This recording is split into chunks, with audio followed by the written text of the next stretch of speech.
COVID-19 Overseer DENR Secretary Roy Cimatu nakigtagbo kang Mayor Edgardo Labella o mga opisyal sa Emergency Operations Center tungkol sa pagsaka sa mga kaso sa COVID-19 dinhi sa dakbayan sa Sugbo. Pani ang report. Gipahigayon ang tigom ni Secretary Roy Cimatu sa mga opisyal sa dakbayan sa Sugbo sulod sa EOC.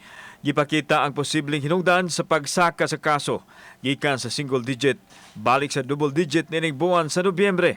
Mas taas usab kini tandi sa recovery rate. Miabot sa 59 ang labing taas nga natala. Hinuon duha lang ang naospital samtang ang uban adtoa sa isolation facility samtang aduna usay nag-home quarantine. Namatikdan nga ang pagsaka sa kaso sa COVID nahitabo 14 ka adlaw human sa kalag-kalag. Napanglantawan na kining daan sanglit adunay mga tawo nga nagparty, nag-inom ug ang uban nagtapok. Nakatampo usab sa pagsaka ang kapakya sa mga tao pagsubay sa health protocol sama sa pagdagsa sa mga tao sa shoe sale. I'm here to perform my mandate given by the President as the overseer. And to me, this is really something that this has to be attended immediately. Without battling an eyelash, you immediately came over to Cebu upon knowing that there is a spike. We thank you, and it is like you are more of a Cebuano than many other Cebuanos that we know.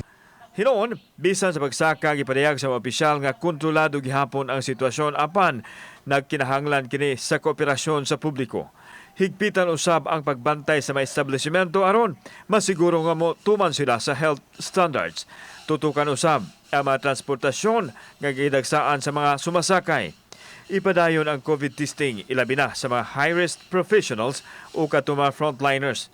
Maulaumon ang mga opisyal nga mudampos ang dakbayan sa pagsumpo sa virus. The commitment of the task force IATF Cebu to